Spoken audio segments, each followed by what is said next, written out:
everyone, and welcome to Life Coach Radio. Today we are in for a special treat. We are actually live on site at the Wapiti in beautiful Loveland, Colorado. Today we also have special guest star, author, speaker, weight loss coach, as well as life coach, Jim Markman. Jim, how are you doing? I'm doing fantastic. Absolutely great.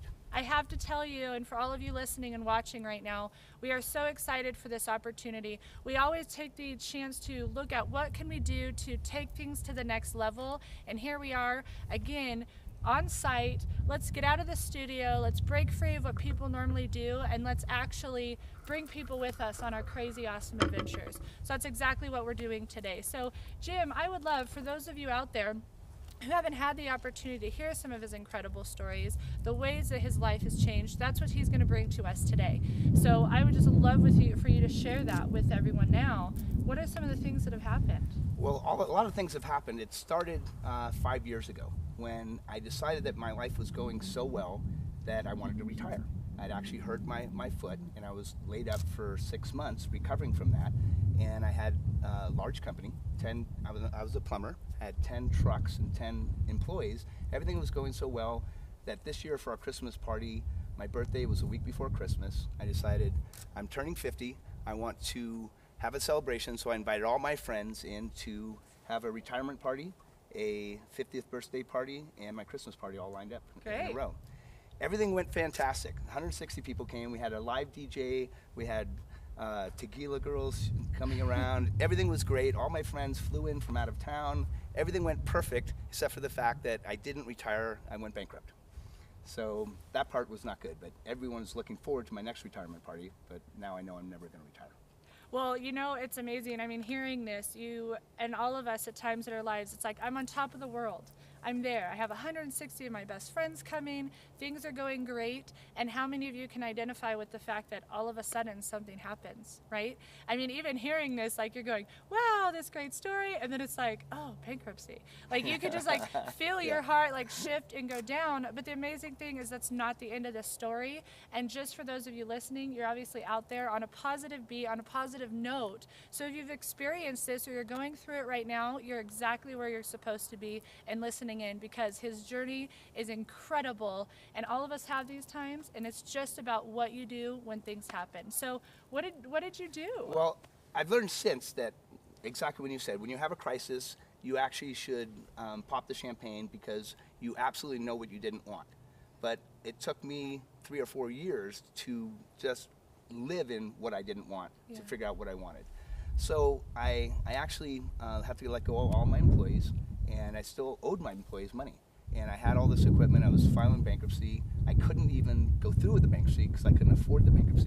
And so then I just shut my phone off because everybody was calling in, and that shut off some of my business too because my contracts couldn't call me in. So I moved into my warehouse. So I thought the $1,500 I'm paying for my apartment right now, I can start paying my employees back. So I was like, oh, woe is me. I'm a martyr. I'm a victim. And I moved into my warehouse, and I got a little inflatable bed and slept on a cement floor because I still had all my tools and so forth. And I was still working just enough money just to get by. And I was actually suicidal. I thought, I'll pay off these people that I owe, and then I'll commit suicide. I was down at that level. Wow.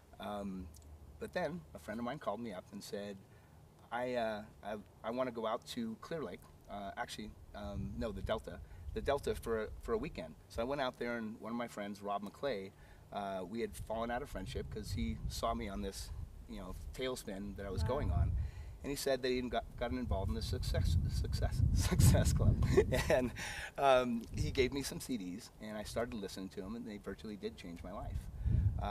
The next thing I took was a call that was Kevin Trudeau on an evening call, and he was talking about this cruise where they had reserved the entire cruise ship, 2,500 people.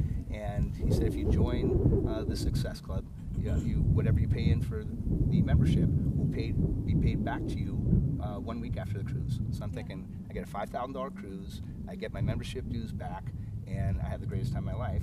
And then if I wanted to quit, I could quit. You're like, I can't go wrong. And there's something I can feel, and again, for those of you listening, you felt his energy shift. You made a comment, you said I was a victim, woe is me, but But then the minute you talked about, okay, the CDs, it's obviously something positive, something that impacted your life, I could feel that shift.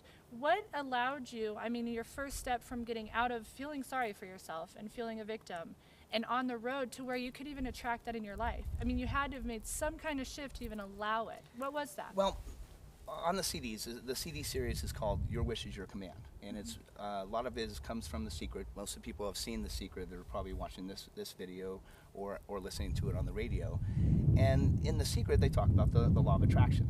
I absolutely realized that I was attracting negative things into my life. Wow. And I've been doing it all my life.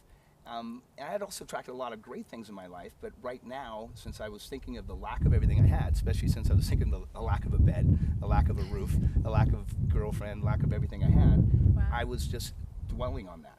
Yeah. And so the first, when I got on the cruise, I was surrounded by 2,500 people that were just excited about life.